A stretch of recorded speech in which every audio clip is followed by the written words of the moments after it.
What is up, DTube, Steam Blockchain, YouTube? So today I want to do a side-by-side look, pretty quick one here, because first of all, I open up my iPhone today, and iPhone SE, this is the iPhone SE. Yeah, it's a small one, it's a small phone. But I saw, yes, Apple released iOS 13. First I had to delete some files, but then I installed the latest update over here, which I can show it to you. It actually is, yes, exactly, iOS 13. It even say that up there at the top. So that one you can install on the iPhone SE that I think came 2016, was it? So first of all, you can see that they haven't really changed that much. It sort of seems to look the same, especially with the control center section here. So here is on the Samsung Galaxy S10 Plus, but here it still is the same sort of swipe up. I think that they sort of added maybe a mode where you can have like dark mode on the iOS 13, which maybe is cool, you know, maybe it's cool. Let's see, do I have full brightness? Yes, I have full brightness on that one.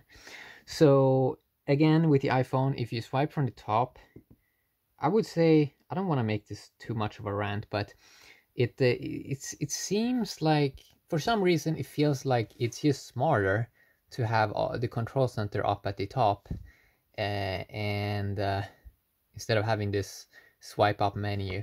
And it is, I mean, maybe it is, maybe you sort of get used to it when you are on iPhones.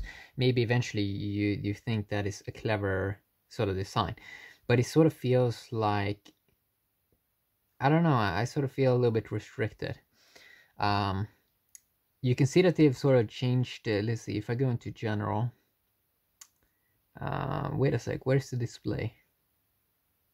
I mean, when you go into menus and stuff like that, it feels like it takes some, oh, wait a sec, that's just my, they sort of have some, okay, light and dark. Let's try this one. Okay, so this is some kind of dark mode, I guess. Wait a sec, okay, it is a little bit darker. Not, okay, the menu, okay, actually it is darker. This might be something that many people would sort of enjoy. Let's see if does my Galaxy S10 Plus, does it have a dark mode? If I go into the display, night mode, maybe this is the same. Yes, so my Samsung Galaxy S10 also, S10 Plus also have sort of a dark mode. It sort of looks the same. I mean, it looks the same. It looks a little bit almost like Apple kind of copied what was already on Android, but that's what both these sort of companies are doing. And I mean, if you look at sort of a lot of features, we can see that phones really have matured now in 2019, where you sort of get this similar kind of experience. Kind of cool here though, with that you have these widgets on the Galaxy S10 Plus and on other Android devices. So you can see that the theme here is even on this Google or Hey Google sort of widget, which is kind of cool. Oh, Hey Google. These devices with the AI assistants and stuff like that, they're gonna start to become alive. With the iPhone, I see like a new app here, maybe. Measure, so you can measure shortcuts. I have to go in and take a look at that also, and also some kind of Find My and voice memos looks a little bit different there. I have to go deeper into see what they have sort of changed in iOS 13, but it seems like it still is fast on the iPhone SE. But who knows? They maybe in a couple of months it's going to sort of slow down, because that's some of these risks with these sort of devices, that when you update them, they may actually go slower. Okay. Wow, this one was a little bit brighter, I would say, which is kind of cool. Or wait a sec. I mean, they look very identical. Like, if you really look at these user interfaces, you can see, I mean, it's not really that big of a difference, which is going to be cool because people will be able to really have what they want. If I go into battery here also, you can see I go into battery percentage here. I go into battery. You can see the same sort of that you have this sort of power mode. You can sort of see usage last 24 hours, and here like you can see the apps. I mean, it's kind of cool how they are kind of identical now, a lot of phones. But yeah, I mean, just a side by side look here, nothing really out of the ordinary. You know, we're probably gonna have to wait a couple of years before iOS maybe starts to get a little bit more interesting again. I am planning on, just because this iPhone is kind of old, I'm planning on maybe getting the new iPhone. And I mean the iPhone 11 Pro Max. I mean, look at the size comparison. This is amazing.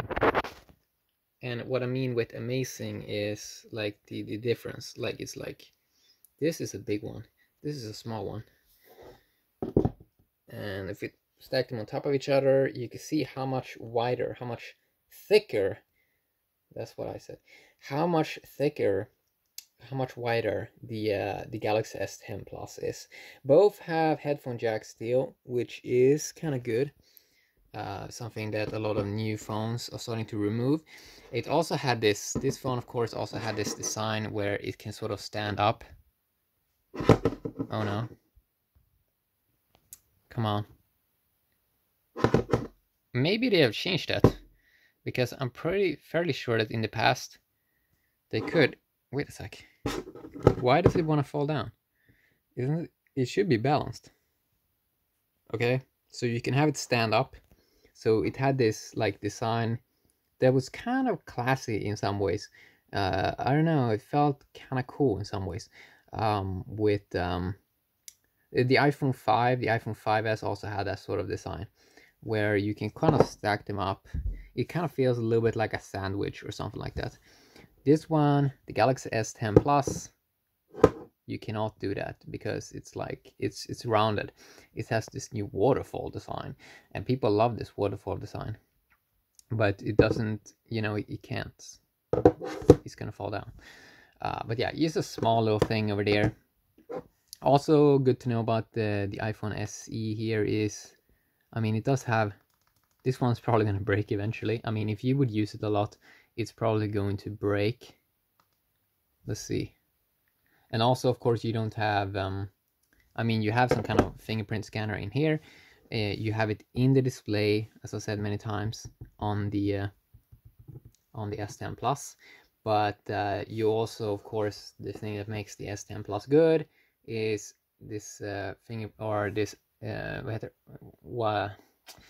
what is it called, face scanner, like the face scanner up here at the top. Great to sort of unlock the device easy. So the biggest difference between these devices is basically the size. They don't really play in the same sort of category, but now we see that Apple phones are starting to get really big. So people want the big, like people want big phones. And that's why Apple is doing the big phones, because of market dynamics. A couple of years ago, we thought we would never see about 3.5 inch, or maybe, whoa, the Galaxy S2, it has 4.3 inch display, or was it 4.2 inch? Something like that. And people were like, whoa, that is like so huge. And then people were like, 4.6 inch display, 4.8 inch display, and then like, whoa, we're crossing 5 inch. And eventually people realize now that 6.4 inch is not even that big these days in terms of the display. So a lot of displays are getting 6.6 inch, 6.4 inch, but they sort of realized, like, if you make a great design, then it doesn't, like, it's fine, right? It's really fine with 6.4 inch because you can build up here and up here, and you don't have to make it thicker. Like, if you make it wider, it's going to be horrible. Like, it's not going to be a good experience. But yeah, 6.4 inch is probably going to be standard for quite some time. Yeah, have a great day. DTube, Steam Blockchain, and YouTube. Hopefully enjoyed. Yeah, bye-bye.